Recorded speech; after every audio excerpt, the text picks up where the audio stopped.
নমস্কার। আমরা সিএভির পক্ষ থেকে আজকে আমাদের বিশিষ্ট অতিথিকে পেয়েছি বাদশা মৈত্র। আজকে টালিগঞ্জের মানে টলিউডের খুবই বিখ্যাত এবং জনপ্রিয় মানুষ বাদশা। খুবই চমকেছিলাম প্রথমে ওর নামটা দেখে, জয়দীপ মৈত্র, কারণ এই নামটা তো একেবারে পরিচিত নই। বাদশা বললেই সবাই জানে। তো খুবই চমকেছি যখন ফোনটা রিসিভ করলাম, মানে নাম্বারটা, তখন দেখলাম। আচ্ছা, আজকে আমাদের সঙ্গে বাদশা মৈত্র রয়েছেন এবং আমাদের সঙ্গে রয়েছেন আজকে ইমসের কর্ণধার এবং এক্স ইউএন শ্রীমতী উজ্জনী হালিম, এবং রয়েছেন ডক্টর বৈদ্যনাথ ঘোষ দস্তিদার। তিনি মনোরোগ বিশেষজ্ঞ এবং একই সঙ্গে সিএভির কর্ণধার তো বটেই। তো আজকে আমরা একেবারে খুব স্বাভাবিক যে প্রশ্নগুলো আমাদের মনের মধ্যে উঠে আসছে, বাদশা মৈত্র টলিউডের বিখ্যাত জনপ্রিয় অভিনেতা ডেফিনেটলি, কিন্তু তার সঙ্গে খুবই সচেতন একজন মানুষ। তার বেশ কিছু লাইভ, ফেসবুক লাইভ আমি দেখেছি এবং আমরা সকলেই দেখি, এবং তিনি অনেক কথাই বলেন যেটা হয়তো আজকে আমাদের এখানেও বলবেন আমরা আশা করব। সিএভির বিষয়টা আমরা বলেছি আগেই, এবং আরেকবার বলে দেবেন আমাদের ডক্টর ঘোষ দস্তিদার। আমার মনে হয় doctor Ghosh Dastidar, you can start with a welcome note to Badshah Maitra. Thank you. নমস্কার বাদশাদা, আমরা আপনাকে স্বাগত জানাই সিএভি প্ল্যাটফর্মে। নমস্কার। নমস্কার। সিএভি বেসিক্যালি একটা পাবলিক পলিসি থিঙ্ক ট্যাঙ্ক, এবং আমরা কাজ করি আপনার পাবলিক হেলথ, মেন্টাল হেলথ আর পাবলিক পলিসি নিয়ে। আর সিএভির একটা স্ট্রাকচার আছে। সিএভির কোরের মধ্যে ডাক্তার, WHO, ইউএন এর লোকেরা আছেন যারা পলিসি বানান। মেঘনাদি এবং অন্যান্য শিল্পীরা আছেন যারা আমাদের পলিসি আর্টের মাধ্যমে মানুষের মধ্যে তুলে ধরেন। ফর এক্সাম্পল, অ্যাক্টো বলে একটি গ্রুপ আছে যারা নাটকের মাধ্যমে আমাদের পলিসি স্প্রেড করেন মানুষের মধ্যে। তার সাথে সাথে আমরা পলিসি অ্যাডভোকেট করি উইথ গভর্নমেন্ট, মানে আমরা গভর্নমেন্টকে চিঠি লিখি, আমরা স্ট্যান্ডিং কমিটিকে চিঠি লিখি, আর in extreme cases we go to Delhi, আর আমরা স্ট্যান্ডিং কমিটি এবং মিনিস্টারদের সঙ্গে লবি করি two advocate for policy.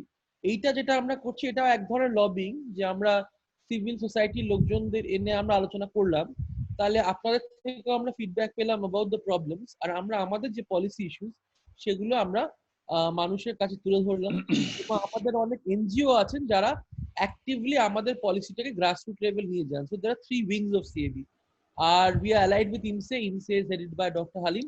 So I welcome Bachada and I give the mic to Meghnadi. She can start the questions with regard to COVID-19 in India.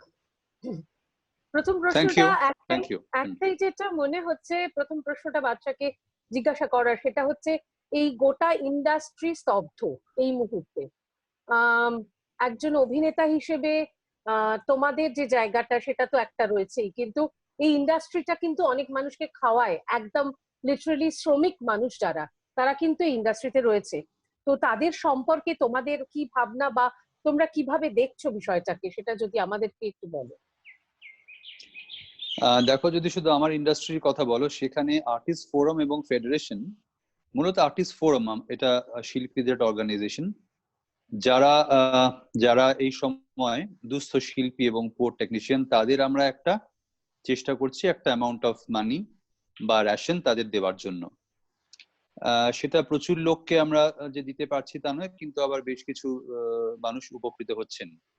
তবে এটা কতদিন আমরা continue করতে পারবো জানি না, কারণ লকডাউনটা কতদিন চলবে আমাদের কোনো ধারণা নেই, এবং লকডাউন উঠে গেলেও বিশেষ করে আমার ইন্ডাস্ট্রি কবে আবার সচল হবে আই হ্যাভ নো আইডিয়া।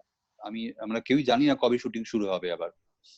তো যারা টেকনিশিয়ান মূলত এবং খুব কম টাকা পান, যে পারিশ্রমিক পান যে সমস্ত শিল্পীরা, তারা যত দিন যাচ্ছে কঠিন অবস্থার মধ্যে পড়ছেন। তো সেই জন্য আমরা সবাই চেষ্টা করছি পাশে দাঁড়াবার, বাট জানি না সেটা কতদিন আমরা পারবো, কিন্তু পারবো, মানে একদম এটা বলতে পারি যে আর্টিস্ট ফোরাম এবং ফেডারেশন যতটা সম্ভব তাদের পাশে দাঁড়াবে।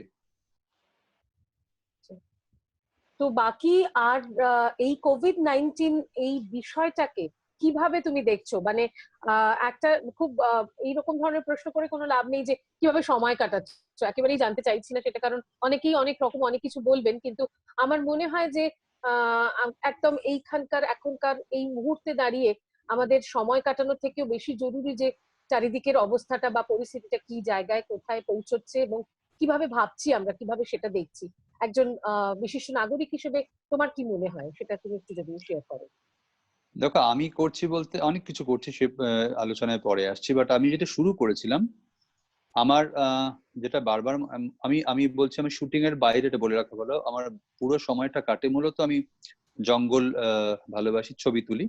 তো মূলত জঙ্গল, নেচার ওরিয়েন্টেড নানা অ্যাক্টিভিটির মধ্যে, এবং তার সঙ্গে ভারতবর্ষের নানা রকম মেলা, প্রত্যন্ত অঞ্চল আমি ঘুরতে ভালোবাসি। সব রকম, মানে কুম্ভ মেলা, গঙ্গাসাগর মেলা, সোনপুরের মেলা, পুষ্করের মেলা। তো আমার বিভিন্ন রকম ইন্টারেস্ট আছে নানা বিষয়ে। তো সেই জন্য আমার ঠিক ঘরে বসে খুব বোর হচ্ছে সেরকম নয়, প্রচুর কাজ আছে আমার। কিন্তু যেটা আমি বলবো সেটা হচ্ছে, আমি প্রত্যেক মুহূর্তে ফিল করি যে আমরা যত বেশি কোট আনকোট সিভিলাইজড হচ্ছি, কোট আনকোট, তত বেশি আমরা নেচার থেকে অনেক বেশি দূরে সরে যাচ্ছি। আমি এর খুব গুরুগম্ভীর আলোচনায় যাচ্ছি না, মানে গ্লোবাল ওয়ার্মিং, সেখানে কতটা বরফ গলেছে, সেটা একটা জলের উচ্চতা বাড়িয়েছে, এসব টেকনিক্যাল বিষয়ে আজকে আমি যাচ্ছি না, এগুলো তো আছেই। কিন্তু আমার যেটা মনে হয় যে এই র্যাট রেসে যেটা আমরা মিস করি, এটা এটা আমি আমার মেয়েকেও বলি, যে আমার সামনে প্রত্যেকদিন পৃথিবীতে একটা ম্যাজিক হয় নেচারে, যে ম্যাজিকটা কোনোভাবেই কোনো টেকনোলজি, কোনো মানুষ, কারো পক্ষে কোনোদিন করা সম্ভব নয়। বাট এই ম্যাজিকটা একমাত্র মানুষ রিয়ালাইজ করতে পারে। পৃথিবীতে আরো অনেক প্রাণী আছে, কিন্তু তাদের গ্রে সেলটা কম বলে তারা ওই ম্যাজিকটা ওইভাবে রিয়ালাইজ করতে পারে না। বাট ঈশ্বর, প্রকৃতি, যাই বলুন, তারা আমাদের এই সুযোগটা দিয়েছে, ওই ম্যাজিকটা আমরা রিয়ালাইজ করার ক্ষমতা আমাদের আছে। বাট কেমন করি না, এবং তাতে কি হয়, আমার সামনে যে ম্যাজিকটা ঘটে চলেছে সেটা বাদ দিয়ে আমি অনেক অনেক অনেক নিচু মানের ম্যাজিক, অনেক নিচু মানের বিষয় নিয়ে অনেক বেশি আগ্রহ বোধ করি। যেমন আমি খুব সহজ করে আমার মেয়েকে বলি, তা আমি একটা কথা ওদের বলি যে খুব সিম্পল, মানে সবসময় যে নেচার দেখতে গেলে হিমালয় পাহাড়ে যেতে হবে তার কোনো নেই। আমি বলছি যে আমরা কি জানি হোয়াট ইজ ডার্কনেস, মানে অন্ধকারের ম্যাজিকটা কি, তার ক্ষমতা কি, এবং সেটা যদি আমি কখনো আমার কাউকে ফিল করাতে পারি, সে চাইবে জীবনে সপ্তাহে বা 3 বার জায়গায় যেতে যেখানে সত্যি ডার্কনেসটা ফিল করা যায়। কারণ প্রকৃতিতে এই দিনের আলো যেরকম আছে, অন্ধকার সেরকম আছে, এই দুটো আছে বলে দুটো আলাদা ম্যাজিক আছে, দুটো আলাদা ইম্প্যাক্ট আছে, দুটো আলাদা প্রয়োজন আছে। এখন আমরা কোট আনকোট যে সভ্যতার মধ্যে থাকি, এখানে সূর্য চলে যাওয়ার সঙ্গে সঙ্গে আলো জ্বলে যায়, এবং তারপরে আবার দিন চলে আসে, বলে আমরা ডার্কনেসটা দেখতে পাই না। এবং প্রত্যেক দিন আকাশে বলুন, গাছে বলুন, ফুল পাখির মধ্যে এমন ম্যাজিক হয়ে চলেছে যেটা আমরা মিস করে যাই। এইখান থেকে আমি, এবং এর সঙ্গে সঙ্গে আমাদের জীবনযাত্রা অত্যন্ত দ্রুত হয়ে গেছে। তা আমি যদি শুরু করেছিলাম লকডাউন পিরিয়ডে, আমি খুব পুরোনো দিনের ছবি দেখতে শুরু করলাম। প্রথমে আমি ঠিক করলাম আমি পথের পাঁচালী দেখবো। সেটা দেখার মূল কারণ, মানে বিভূতিভূষণ সেই সময়ের মানুষজন, তাদের জীবনযাত্রার গতি, এইটা আমার খুব ফিরে পেতে ইচ্ছে করছে। পেতে তো আর তো পারবো না, হয়তো দেখতে ইচ্ছে করছে।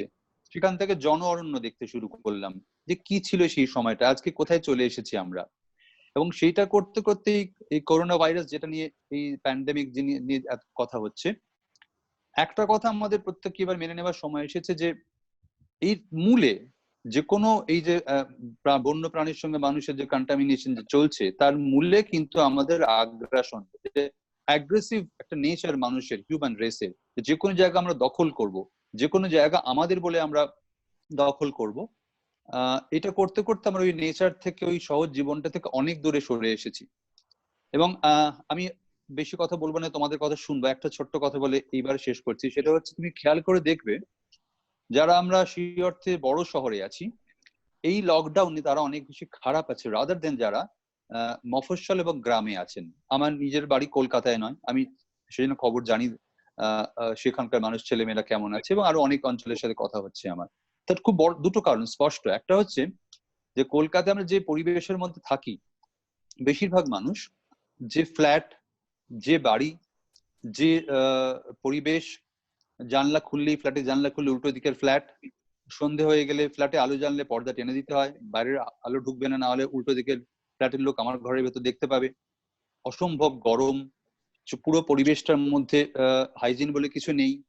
কিন্তু এই ঠিক একই সময় আমার যে সমস্ত বন্ধুরা মফস্বলে আছে তারা সন্ধে এবং তারা একে অপরকে যেতে চেনি, কে কোথায় কোথা থেকে এসছে আমরা কলকাতা শহরে জানি না, আমার পাশের ফ্ল্যাটের লোকটা কবে বিদেশ গিয়েছিল, কবে কোথা থেকে এলো, তাই আমরা সবাই খুব সতর্ক, আমরা প্রত্যেকে নিজের নিজের ঘরে সত্যি লকডাউন হয়ে আছি। বাট আমার মফস্বলের বন্ধুরা তারা বিকেল বেলায় বেরিয়ে সেফ ডিস্টেন্স মেনটেন করে তারা এক জায়গায় বসে চা খাচ্ছে, গল্প করছে, বাড়ি ফিরে যাচ্ছে। জীবন জীবন মানে লিভিং যেটাকে বলি সেটা কিন্তু অনেক বেটার আমাদের থেকে। তো ওই একই কারণ যে এই শহর, এই মেট্রো সিটি, এই র্যাট রেস, এই স্পিড আমাদের জীবনের যে মূল আনন্দ, যেটা জন্য আমরা মানুষ হয়ে জন্মেছি, যে কোয়ালিটি আমাদের আছে প্রকৃতিকে উপভোগ করার, সেইটা আমরা মিস করে গিয়ে আমরা বাকি অনেক কিছুর পেছনে দৌড়ে বেড়াচ্ছি। তো করোনা ভাইরাস সেই আমাদের পাপগুলোর একটা শাস্তি বলা যেতে পারে। যদি আমরা নিজেদের না পাল্টাই, এরকম আরো অনেক শাস্তি আমাদের আগামী দিনে প্রাপ্য। একদমই সত্যি কথা। হয়তো এইটাই আমাদের একটা সময়ে সত্যি এরকমই ছিল। তবে আমি বোধহয় আমি এবং উজ্জয়িনী দুজনেই, এবং এক অর্থে ডাক্তারবাবু, আমরা একটু প্রিভিলেজড জায়গায় আছি, কারণ আমার বাড়ির আশেপাশে প্রচুর গাছগাছালি, উজ্জয়িনীর বাড়িতে প্রচুর গাছ আছে আমি জানি। মানে আমাদের শহরে থাকি না, আমিও তো শহরে হ্যাঁ থাকি। তুমি তো, কিন্তু আমিও শহরে থেকেও এই যে এটা পাই, এটা আমি প্রিভিলেজড। এবং ডাক্তারবাবু নিজে এই মুহূর্তে মধ্যমগ্রামে তার বাড়িতে রয়েছেন, যেখানে প্রচুর গাছগাছালির মধ্যেই বসে আছেন। সো মানে হ্যাঁ, এটা কিন্তু খুব সত্যি কথাই, খুব সত্যি কথাই যে আমরা যে জীবনটায় বাঁচি, আমরা যারা এই মুহূর্তে এখানে আছি, তাদের প্রত্যেকেরই নাভিশ্বাস উঠে যাওয়ার মতো অবস্থা। কি করব কি হবে, আর কত কাজ করব, কি করব, কিছু না পেলে একটা অন্য কিছু করতেই হবে বলে অনেক কিছু করে ফেলছি। মানে এই করে ফেলাগুলো একটু কঠিন হয়ে যাচ্ছে কিছু কিছু সময়ে। কিন্তু তবু মানে বলতে চাইবো যে মানে তোমার কাছে মনে হয় যে তুমি তো একভাবে দেখছো এই করোনা ভাইরাসকে, একভাবে বললে তোমার প্যাশন বা তোমার হবি যা কিছু আছে সেটা তুমি দেখছো, কিন্তু বাকি আর কিভাবে তুমি ভাবতে চাইছো করোনা ভাইরাসটাকে, বাকি আর জায়গা থেকে তুমি কিভাবে দেখতে চাইছো? যেটা আমি এখানে যোগ করি এই প্রসঙ্গে, আপনি শুরু করার আগে আমি একটু যোগ করি। আমি বলছি তুমি হ্যাঁ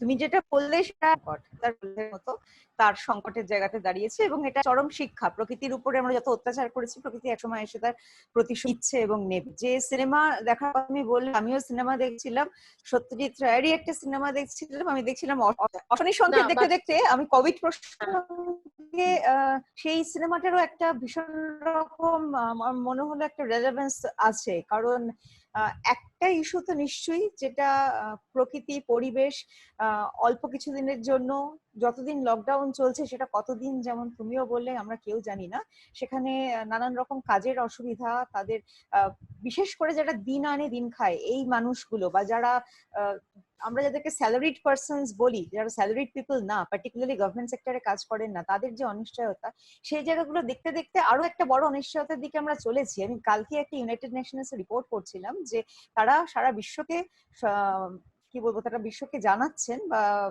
আগে থেকেই বলছেন যে সামনে মহামারী আসন্ন, দুর্ভিক্ষ আসছে। তো এই কোভিড আজকে কি দাঁড়িয়েছে, তার চিকিৎসা কি হবে, এটা যেমন একটা বড় প্রশ্ন।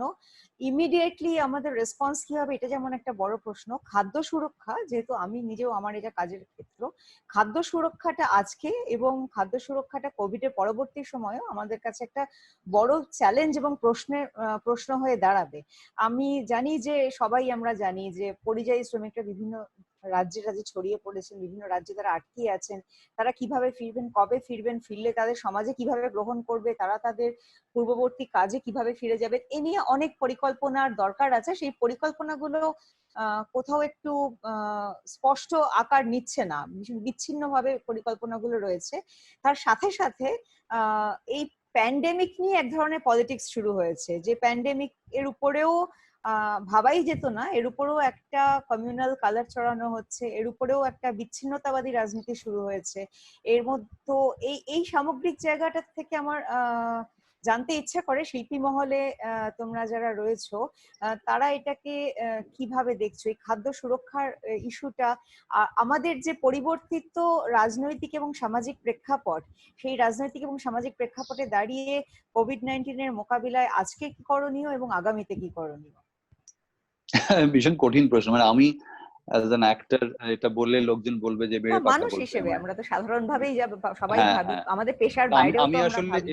হ্যাঁ, না আমি এইসব ক্ষেত্রে নিজেকে অ্যাক্টর বলে ভাবি না মানে সত্যিকারের ভাবি না, তার কারণ আমি আলাদা করে কিছু বুঝি না। মানে আমি এই সমাজেই থাকি, দুটো হাত পা দুটো পা নিয়ে খাই দাই কাজকর্ম করি, ভাবি আর 10টা মানুষের মতনই। আমার পেশাটা হয়তো অভিনয়, কিন্তু তার বাইরে অনেকগুলো অন্য সেলফ আছে আমার। তো সেই জন্য তুমি যেটা বললে, দেখো একটা হচ্ছে তুমি খুব রাইটলি পয়েন্টেড আউট যে এটাকে নিয়ে নানা রকম পলিটিক্স হচ্ছে, এবং সেটা এই মুহূর্তে এই প্যান্ডেমিক সিচুয়েশনকে ট্যাকল করতে গেলে যে দক্ষতা এবং যে যতটা অ্যাগ্রেসিভ হয়ে করা উচিত প্রশাসন এবং সমস্ত মানুষের, সেটা অনেক বেশি শিথিল হয়ে যাবে যদি আমরা ওই বিষয়গুলো বেশি ফোকাস করি। কিন্তু হচ্ছে সেটা দিল্লি বলি বা এখানে বলি, সব জায়গাতেই একরকম ভাবে হচ্ছে। এখন খাদ্য সুরক্ষা এটা তো একটা কঠিন বিষয়, কিন্তু খুব সাধারণ জ্ঞান থেকে বুঝতে পারি যে এই সময় ভারতবর্ষের বিভিন্ন প্রান্তে, পাঞ্জাবে তারা এই ঝাড়খণ্ড থেকে প্রচুর শ্রমিক যান, যারা গিয়ে ওখানে গম কাটেন। ওয়েস্ট বেঙ্গলে প্রচুর শ্রমিক আসেন ঝাড়খণ্ড থেকে, যারা ধান কাটেন। এই পুরো লেবার ফোর্সটা তারা কিন্তু যাওয়া আসা করতে পারছে না। তাতে দুটো ক্ষতি হচ্ছে, একটা হচ্ছে তাদের জীবিকায় টান পড়ছে, আর একটা হচ্ছে আমাদের যে খাদ্য সংকটের কথা তুমি বলছিলে, ক্রপ নষ্ট হচ্ছে, অসম্ভাবনা দেখা দিচ্ছে। তো ইমিডিয়েটলি যদি এটাকে আমরা সর্ট আউট করতে না পারি, তাহলে কিন্তু আমাদের সামনে আবার বড় বিপদ আছে। আবার যদি আমরা অন্য দেশ থেকে আমদানি করার উপর তাকিয়ে থাকি, এমনিতে আমাদের যে ফিনান্সিয়াল কন্ডিশন দাঁড়াবে আগামী দিনে, তাতে কিন্তু একটা শ্রেণীর মানুষ, তাদের জন্য খুব খারাপ দিন আসতে চলেছে। আর একটা কথা বলবো যে দেখো, যখন এই জাতীয় কোনো সিচুয়েশন হয়, যদি তুমি দুর্ভিক্ষের কথা মনে করো, সেখানে কিন্তু মানে চাল ছিল না বলে মানুষ মারা যায়নি তা নয়, চালের দাম বেড়ে গেছিল তাই মানুষ মারা গিয়েছিল। মানে কালোবাজারের চালের দামটা এতটা বাড়িয়ে দিয়েছিল যে সেই দুর্ভিক্ষের সময় সাধারণ লোক চাল কিনতে পারেনি, তাই না খেতে পেয়ে মারা গিয়েছিল। এখনো সেই সিচুয়েশন আসবে যে একটা সমাজের অংশের লোক, মুষ্টিমেয়, তারা অ্যাফোর্ড করতে পারবে, তারা ভালো থাকবে, বাকি একটা অংশ এখনই খুব খারাপ অবস্থার মধ্যে আছে। তুমি যদি রাস্তাঘাটে বেরো, আমি যেমন প্রায় 2-3 দিন অন্তর রাস্তায়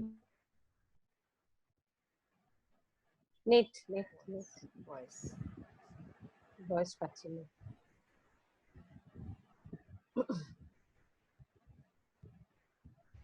নেট, হ্যাঁ, ও নেট প্রবলেম করছে একটা কিছু।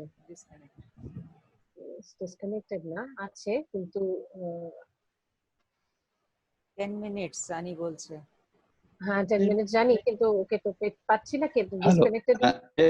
এবার শুনতে পাচ্ছি। হ্যাঁ হ্যাঁ এসো এসো এসো। হ্যাঁ হ্যাঁ তো মাঝে মাঝে বাইরে বেরিয়ে লোকজনের সঙ্গে রাস্তাঘাটে এমনি কথা বলছিলাম, যারা সবজি বিক্রেতা, খেয়াল করে দেখবে যে প্রচুর নতুন সবজি বিক্রেতা বাজারে এসেছে, যারা কখনো সবজির দোকান দেয়নি, যাদের অন্য বড় দোকান ছিল, স্টেশনারি গুডস এর দোকান ছিল, অন্য ব্যবসা ছিল, তারা আজকে সবাই রাস্তায় ডিম এবং সবজি নিয়ে বসে পড়েছে। এবং তাদের সাথে যখন কথা বলছিলাম যে কি পাচ্ছে না পাচ্ছে, কিরকম আছে, এটা যদি এটাকে প্লিজ কোন রকম পলিটিক্যাল কালার দিয়ে না দেখলেই ভালো হয়। তাদের বক্তব্য যে যা পাচ্ছি, একটা ফ্যামিলিতে 5 জন বা 6 জন থাকলে সে তাদের ভাষায় এটা কদিনের খোরাকি আপনার কোনো ধারণা আছে? এটা তাদের আমাকে প্রশ্ন। সত্যি আমাদের ধারণাটা অত স্পষ্ট ছিল না বা নেই, কারণ আমরা ওই যুগটা যাপন করিনি। এবং তার সঙ্গে সঙ্গে সেইটারও সেই খাদ্য বন্টন হচ্ছে, সেটা সবাই জানে, আলাদা করে মেনশন করছি না আমি, যে সেই সিচুয়েশন গুলোকে মানে এই মুহূর্তে বলবো আমি যে সমস্ত রকম দল, সমস্ত রকম রাজনীতির ঊর্ধ্বে উঠে রাষ্ট্রকে একটা সম্পূর্ণ His network is Voice is no voice to me, no Problem network হচ্ছে। problem. Oh, network problem. but he was making a very good point. হ্যাঁ আচ্ছা আবার মেঘনাদি, পেয়েছি তোমাদের হ্যাঁ হ্যাঁ পেয়েছি। আবার ফিরে এসো। হ্যাঁ বলো। তো রাষ্ট্রকে একটা অনেস্ট এফোর্ট দিয়ে এই Right. প্রবলেমটাকে হ্যান্ডেল করতে হবে। আরেকটা হচ্ছে যে আমরা যখন এটা শুরু হলো, আমি একদম শুরুতে বলছি যে সময় আমরা হু জানিয়েছিল এটা সম্পর্কে, যখন পৃথিবীর অন্য দেশে আমরা এটা সম্ভাবনা মানে যখন ছড়াচ্ছে দেখেছি, ভারতবর্ষ কিন্তু অনেক লেটে লকডাউন করেছে, মানে ভারতবর্ষ কিন্তু মানে জানুয়ারির শেষের দিকে যখন জানতে পারি আমরা, তারপরে কিন্তু গোটা ফেব্রুয়ারি মাস ভারতবর্ষ নানা রকম কাজ করেছে, মানে আমেরিকান প্রেসিডেন্ট এসছে, তাকে নিয়ে প্রচুর নাচানাচি হয়েছে। তখনই কিন্তু আমরা ভারতবর্ষকে বাঁচাতে গেলে, এই রোগটা তো প্রায় আমদানি করা রোগ, একদম বাঁচাতে গেলে যা যা করা উচিত ছিল সেটা কিন্তু আমরা করিনি। এবং আমি একটা লেখায় লিখেছিলাম যে মানুষটা সব থেকে বেশি সাফার করছেন তারা, যে মানুষগুলো প্লেনে চড়ে এদেশ বিদেশ যান না, যে মানুষগুলো মুক্ত বাজার অর্থনীতির কোনো সুফল পাননি, অথচ এই বাজার অর্থনীতির পুরো বিষটা যাদের হজম করতে হয়েছে, তারা এখানে সব থেকে বেশি সাফারার। এবং তাদের সাফার করালো সেই লোকগুলো যারা প্লেনে চড়ে এদেশ বিদেশ করে বেড়ায়। এবং মজার কথা হচ্ছে, তাদের আনার জন্য ভারত সরকারের প্রচুর টাকা খরচ করার সামর্থ্য আছে, কিন্তু এই যে ভারতবর্ষের বিভিন্ন প্রান্তে হাজার হাজার লক্ষ লক্ষ পরিযায়ী শ্রমিক যারা একদম নিরন্ন অবস্থায় বসে আছে, তাদের জন্য একটা স্পেশাল ট্রেন কি বাস কি কোনো ব্যবস্থা কি, তাদের স্যানিটাইজেশন কি, তাদের ঘরে ফিরিয়ে আনার কোনো ব্যবস্থা ভারতবর্ষ করে উঠতে পারছে না। এর থেকে দুর্ভাগ্য কি হতে পারে? ফলে খাদ্য যেমন একটা ইস্যু, খাদ্য সংকট, আর যে লোকগুলো ভারতবর্ষের বিভিন্ন প্রান্তে ছড়িয়ে আছে এই মুহূর্তে, তাদের খাদ্য সংকটটা হচ্ছে তারা যেহেতু স্থানীয় অধিবাসী নন, তাদের কোনো স্থানীয় পরিচয় পত্র নেই, তাই সরকারি যে সমস্ত সুযোগ সুবিধা তারা সেগুলো থেকে বঞ্চিত, তাই পাচ্ছেন না, খুব কম লোক পাচ্ছেন। তাই বিভিন্ন ভাবে আমরা অনেকেই এখান থেকে নানাভাবে ফান্ড পাঠাবার চেষ্টা করছি নিজেদের সামর্থ্য অনুযায়ী। আন্ধ্রা, ব্যাঙ্গালোর আমার সাথে এমনি রেগুলার কথা হচ্ছে। তো এই সবটা মিলিয়ে ওই মানুষগুলো সব থেকে বেশি সাফার করছে। তাই আমার মনে হয় যে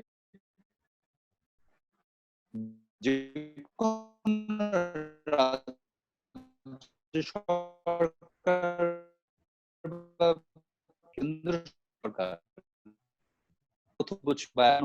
লোকেট করে একদম ঝাঁপিয়ে পড়া, কি করে তাদের মানুষের মতো বাঁচার ব্যবস্থা করা যায়। সরকার একটা দায় ঝেড়ে ফেলে, 500 একটা কিছু নাম তাদের দিয়ে দায়িত্ব সে ফেলে, কিন্তু তার এটা ওরা কিন্তু কিছু নয়। 2,000 টাকা বা 2,000 টাকায় যে 3 মাস বা 2 মাস একটা মানুষের চলতে পারে না, এটা বোঝার মতো সেন্সিটিভিটি রাষ্ট্র হারিয়ে ফেলছে আজকে। তাই আরো বিভিন্ন দিক থেকে, মানে রাষ্ট্রের বাজে খরচ হয় না এমন তো নয়, সারা বছর রাজ্য কেন্দ্র কোটি কোটি টাকা নানা ভাবে ব্যয় করে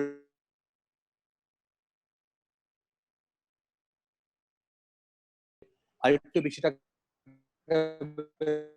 মাছ ভাত খাওয়াবে, টাকাটা সে ঘরে জমিয়ে রাখবে না। তাই আমার মনে হয় যে কোনো সরকারের ভারতবর্ষ জুড়ে সবার আজকে এটাই প্রথম কাজ হওয়া উচিত, যে স্বাস্থ্য বিপর্যয় একটা দিক, ডক্টর বৈদ্যনাথ আপনি এটা নিয়ে ভালো বলবেন, আপনি এটা নিয়ে ডাক্তার আপনি ভালো বলবেন, তার সঙ্গে সঙ্গে যে সোশ্যাল দিকগুলো আছে আমি বলবো, সেটা নিয়ে বলছি আমি, যে এই যে সাংঘাতিক একটা অবস্থা তৈরি হয়েছে, সেখান থেকে মানুষকে একটু রিলিফ দিতে পারবে গভর্নমেন্টের একটা অনেস্ট এফোর্ট, এবং সেটা অনেকটা বড় হতে হবে, এত সামান্য হলে যথেষ্ট কোনোভাবেই নয়। এটা মাই পার্সোনাল ওপিনিয়ন। একটা শুধু ইনফরমেশন এখানে যোগ করব, 1 মিনিট লাগবে। সেটা হচ্ছে যে হয়তো জানো তোমরা যে একটা রিট পিটিশন ফাইল করা হয়েছে সুপ্রিম কোর্টে, যেখানে এই মাইগ্রেন্ট লেবারার্সরা যারা যেখানে স্ট্র্যান্ডেড রয়েছে, তাদেরকে যে কথাগুলো তুমি বললে সেই পরিষেবাগুলো দিয়ে তাদের যথাযথ নিজেদের জায়গাতে নিয়ে যাওয়া এবং খাদ্য সুরক্ষা এবং অন্যান্য সুরক্ষার ব্যবস্থা করার জন্য। দুর্ভাগ্যজনক একটা ব্যাপার যে গতকাল একজন বিশেষ সাংবাদিকের দায়ের করা মামলার শুনানি হয়, কিন্তু এই রিট পিটিশনটার কোনো প্রায়োরিটিতে সুপ্রিম কোর্টেও শুনানি হয় না। সুতরাং আমাদের এই misplaced priority is also one is to that we need to actually look into this. বলা উচিত উজ্জয়িনী, আমার মনে হয় সিএভি আমাদের নামগুলো বলা উচিত, because we are a totally idealist platform, so I think we can say the name of whom? Arnab Goswami. Yeah, we all know that. সবাই জানে অর্ণব গোস্বামী নাম, আলাদা করে না বললেও সবাই জানে। আমি তারপরেও ওই আর কি। তো এটা ছিল রেপুটেশন ফাইল। আমরা ইনসেগত, আমি একটি সামাজিক সংগঠনে রয়েছি, আমরা যে রাজ্যে, আমি 3টে রাজ্যে কাজ করি, 3টে রাজ্যে চিফ সেক্রেটারিকে আমরা লিখেছিলাম এই মাইগ্রেন্ট ওয়ার্কার্স এর ইস্যুতেই। তো এই ইস্যুগুলো থাকছে, কোথাও একটা সিভিল সোসাইটি এফোর্টস গুলোরও একসাথে আসার যেমন দরকার রয়েছে, তেমন আমার সামাজিক কর্মী হিসেবে মনে হয় সরকারকে প্রশ্ন করা, সেটা যে সরকারই হোক, প্রশ্ন করার অভ্যেসটা ঝালিয়ে নেওয়ার দরকার রয়েছে। আমরা এই অনেক দিন ধরে প্রশ্ন করতে ভুলে গেছি, আমরা ফ্যান হয়ে গেছি নাগরিক হওয়ার থেকে বেশি। তো আমি একদম তোমাকে আমি সেকেন্ড করছি। আমি একটা কথা বেশি বলছি কি, তাহলে আমি পরে বলবো, আর একটা কথা এক্ষুনি মনে আসছে।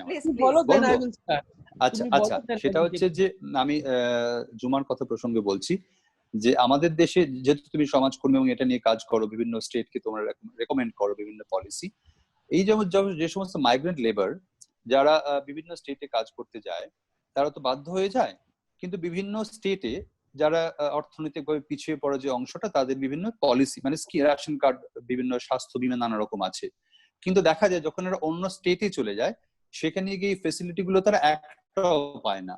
তো there should be a centralised policy যে পশ্চিমবঙ্গের কোনো লেবার যদি আন্ধ্রায় কাজ করে তাহলে তার যা স্বাস্থ্য বীমা, তার যা রেশন কার্ড, সেটা ওখানে ভ্যালিড হওয়া উচিত।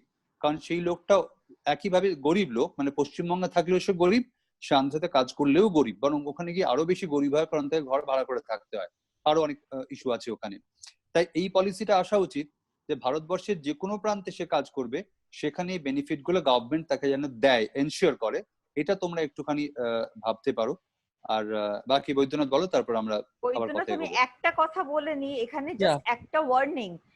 যে Yeah. কথাটা বাদশা বললে, এই প্রসঙ্গে একটা ডিবেট রয়েছে যেটাকে বলা হয় one nation one ration card. আর এটা খুবই একটা মারাত্মক ভয়ানক ডিবেট। এটা যেমন ওয়ান নেশন ওয়ান ইলেকশন একটা ভয়ানক ডিবেট, তেমন one nation one ration card is also a debate which has a lot of layer. কারণ আমরা তো ফেডারেল রিপাবলিক, আমরা তো ওয়ান নেশন সে অর্থে না, আমরা ফেডারেল রিপাবলিক।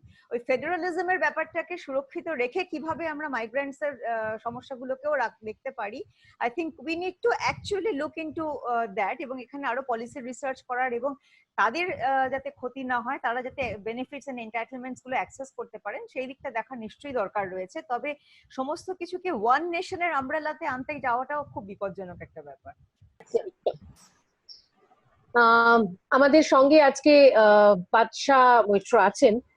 তার অনেকগুলো কথা আমরা শুনছিলাম এবং খুব ভ্যালিড কিছু প্রশ্ন উঠে আসছে, এবং এই আলোচনাটায় আমি অবশ্যই চাইবো যে ডক্টর বৈদ্যনাথ যদি পার্টিসিপেট করেন এবং একটু যদি আমাদের সিএভির পক্ষ থেকে আপনি আপনার কথাগুলো একটু যদি বলেন এখানে, এটা মনে হয় আমাদের জন্য খুব important. Yes. So thank you, Meghnadi. প্রথম পার্ট অফ ডিসকাশন আমার মনে হয় বাচ্চা দা, মেঘনাদি এবং Ujjayini di had very important points, এবং বাচ্চাদা একটা খুব ইম্পর্টেন্ট পয়েন্ট রেস করলেন about the impact of man and civilisation on nature, and that is a very important topic. কারণ গ্লোবাল ওয়ার্মিং একটা খুব গুরুত্বপূর্ণ বিষয়, এবং ডাক্তাররাও বলছেন যে গ্লোবাল ওয়ার্মিং এর জন্য নতুন নতুন ডিজিজ তৈরি হচ্ছে, কারণ পোলার আইস ক্যাপ মেল্ট করছে এবং অনেক ভাইরাস যেগুলো পোলার আইস ক্যাপে ট্র্যাপ ছিল, this are being expose. So there is a scientific basis to that.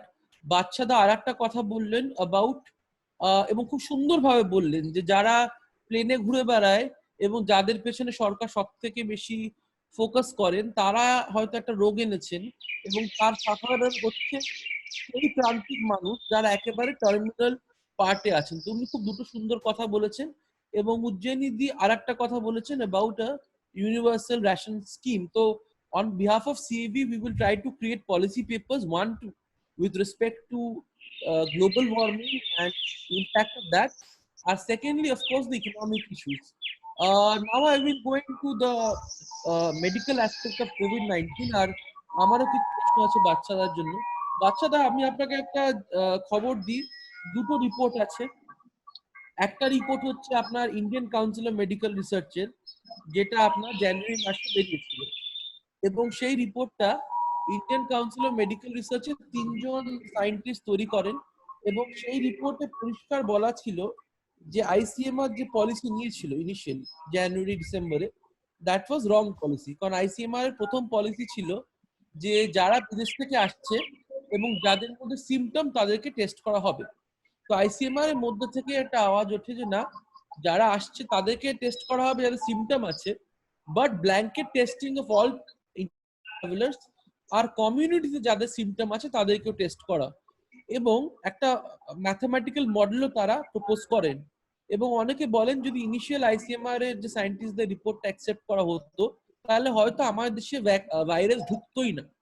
শুধু তাই নয়, আর একটা রিপোর্ট আছে যেটাকে জন হপকিন্সের কিছু ডাক্তাররা তৈরি করেছেন এবং আমেরিকার কিছু লিডিং একাডেমিকরা তৈরি করেছেন, যে ভারতবর্ষে একটা ইনফেকশন হতে যাচ্ছে, প্রচুর ইনফেকশন হবে, প্রচুর ডেথ হবে, এবং আমাদের ইনফ্রাস্ট্রাকচার নেই। similar reports were prepared by Oxford, Imperial and other leading academic think tanks. এখন আমাদের দেশের যে গভর্নমেন্ট তারা কিন্তু সেই রিপোর্ট গুলোকে কোনো পাত্তা দেয়নি এবং দে ডিসমিস দ্য রিপোর্ট। ইনিশিয়ালি যদি প্রিপেয়ারনেস থাকতো ফ্রম সে ডিসেম্বর জ্যান, আমরা যদি একটা মেকানিজম রাখতাম, আমরা যদি পিপিই, ওষুধ, ডাক্তারদের ট্রেন করা, migrant worker, food security, government যদি একটা হোলিস্টিক প্ল্যান বানাতো তাহলে লট কুড হ্যাভ বিন ডান এবং হয়তো প্যান্ডেমিকই হতো না, লকডাউনও দরকার হতো না। তো অ্যাজ এ সিভিলিয়ান আমার আপনার কাছে প্রশ্ন, যে আপনার কেন মনে হয় যে government is so oblivious to any academic input and government takes things so casually? আপনার ভিউজটা কি?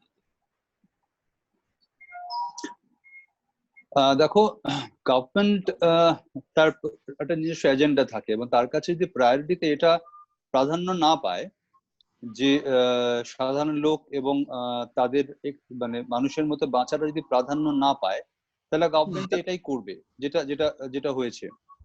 এবং এখনো মানে যে অবস্থায় তারা আছেন তাদেরকে একটু বেটার রাখতে গেলে যে ফান্ডটা তাদের জন্য অ্যালট করা উচিত, এখনো সেটা আমরা দেখতে পাই না। তাই এখনো ওই অবস্থা দিয়ে তারা পড়ে আছে এবং প্রত্যেকদিন বিভিন্ন জেলা রাজ্য থেকে আমরা খবর পাচ্ছি তারা কি অবস্থায় আছে এবং আমার রাজ্য বিভিন্ন জায়গায় সেই অবস্থা চলছে। এবার কথা হচ্ছে যে অ্যাজ এ সিভিলিয়ান আমাদের কিছু দায়িত্ব আছে এই পয়েন্টগুলো রেজ করার, যেটা একটু আগে তুমি বলছিলে যে জুমা বলছিলে যে লড়াই আলাপ আলোচনার কথা বলছিলে, তুমি rightly pointed out. Amartya Sen একটা কথা ক্যাটেগরিক্যালি মেনশন করেছেন। অমর্ত্য সেন এই করোনা ফাইটটাকে যুদ্ধ বলতে রাজি নন, উনি ক্যাটেগরিক্যালি মেনশন এটা কোনো যুদ্ধ নয়। তার কারণ যুদ্ধে একটা প্রশ্নহীন আনুগত্য থাকে, প্রশ্নহীন আনুগত্য যেটা রাষ্ট্র চায়। এই প্রশ্নহীন আনুগত্য দিয়ে এই সমস্যার সমাধান হবে না। এখানে আলাপ আলোচনা, সমালোচনা, সহযোগিতা, সহমর্মিতার মাধ্যমে সমাধানের পথ খুঁজতে হবে। তো গভর্নমেন্ট যদি এই ইস্যুগুলোতে যদি একটা ব্রডার প্ল্যাটফর্ম তৈরি করতে না পারে, যেখানে বিরোধী দলের থাকবে, যেখানে সমাজকর্মীরা থাকবে, যেখানে কেউ থাকবে, ডিফারেন্ট মানে ফিল্ডের ডিফারেন্ট প্রেজেন্টেশন থাকবে, যেখানে সমাজের ডিফারেন্ট পার্ট থেকে, সেরকম একটা বডি যদি তৈরি হতো তাহলে কিন্তু যে বিষয়গুলো আমরা বারবার রেজ করছি সেগুলো অনেক আগেই রেজড হতে পারতো। বিশেষ করে আমি শুনলাম যে পিএম কেয়ার যেটা তৈরি হয়েছে, পিএম কেয়ারের ব্যাপারে এটা আমার নিজের মনে হয় যে ভারতবর্ষের এই মুহূর্তে আরো অনেকগুলো মানুষ, ইম্পর্টেন্ট মানুষকে নিয়ে তার মাথায় বসানো উচিত ছিল। কারণ গোটা ভারতবর্ষে কোথায় কি অবস্থা এটা 3টে বা 4টে লোকের পক্ষে খবর রাখা সম্ভব নয়। 1 নম্বর। 2 নম্বর হচ্ছে আমাদের মতো দেশে বিভিন্ন মানে বন্যা বলুন, বন্যা ত্রাণ বলুন, দুর্ভিক্ষ বলুন, সবটাই পলিটিক্যালাইজড হয়। তাই এক শ্রেণীর লোক পেয়ে যাবে, এক শ্রেণীর লোক পেয়ে যাবে না, এটাকে আটকাতে গেলে বিভিন্ন রাজনৈতিক দলের লোক এবং সমাজকর্মী, সুপ্রিম কোর্টের বিচারপতি, এই সমস্ত লোকদের দিয়ে একটা যদি বডি, সেন্ট্রালাইজড বডি ফর্ম করা যেত, তারা এটা মনিটর করতে পারতেন যে কোথায় কি হচ্ছে। এবং আমার স্টেটেও তাই, এখানে যে বডি তৈরি হয়েছে, আমি একই কথা স্টেট প্রসঙ্গেও বলেছি। সে ইনফ্যাক্ট আমি এই লকডাউন, সেন্ট্রাল গভর্নমেন্টের লকডাউন শুরু হওয়ার আগের দিন এটা টেলিভিশন চ্যানেলে বলেছিলাম যে আমরা ভলান্টিয়ার সার্ভিস দিতে চাই, আমরা কাজ করতে চাই। সেটা কিভাবে সরকার আমাদের বলুক, আমরা পথে নামতে চাই, সমাজের বিভিন্ন স্তরের লোককে নিয়ে একটা কিছু তৈরি হোক। যে অ্যাওয়ারনেসটা অসম্ভব প্রয়োজন ছিল, এখন হয়তো কিছুটা মানুষ হয়েছে, প্রথম থেকে ছিল, আমরা ঘুরে ঘুরে করতে পারতাম এটা। এবং তার সঙ্গে সঙ্গে একটা যদি ব্রডার প্ল্যাটফর্ম তৈরি হতো, এই যে মেডিকেল ইস্যুগুলো নিয়ে যে একটা ভয়ের ইস্যু তৈরি হয়েছে, যেটা নিয়ে আপনি বলবেন, আপনাকে প্রশ্ন আছে আমার, যে মানুষ ভয় পাচ্ছে নানাভাবে, তার কারণটা মানুষের কাছে নানা বিষয় অজানা আছে। যেমন খুব একটা সহজ কথা বলছি যে এই মুহূর্তে যারা কোয়ারেন্টাইনে চলে যাচ্ছেন তারা কেমন আছেন, কি করে দিন কাটাচ্ছেন। আমি ইনফেক্টেড এর কথা বলছি না, যারা সাসপেক্টেড কোয়ারেন্টাইনে যাচ্ছেন তাদের সম্পর্কে যদি একটু খবর পাই আমরা, তাহলে কিন্তু আমরা অনেক নিশ্চিন্ত হবো যে কোয়ারেন্টাইনটা গেলে সেখানে এত ভয়ের কিছু নেই, তাহলে কারো কোনো সিমটম থাকলে আমরা সহজেই সেটা প্রকাশ করব।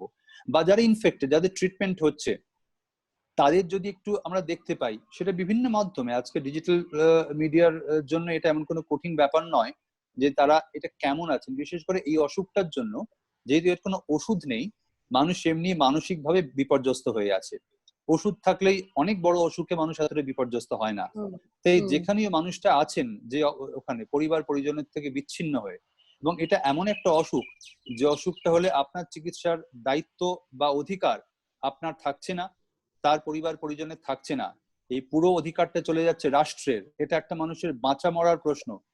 যে মানুষটার চিকিৎসা হচ্ছে সে চিকিৎসা পাচ্ছে কিনা, পেলে কেমন পাচ্ছে, সে তাকে মানসিকভাবে একটু ভালো রাখার জন্য তার পরিবার পরিজনের সঙ্গে যদি একটু কথা বলানো যায়, এবং তার কথা যদি আমরা বাইরের পৃথিবীর লোকেরা, মানে ওই সেন্টারের বাইরের লোকেরা যদি একটু জানতে পারি, তাহলে কিন্তু আমরা অনেক বেশি আশ্বস্ত হবো, কনফিডেন্ট থাকবো যে কারো কিছু হলে অত ভয়ের কিছু নেই।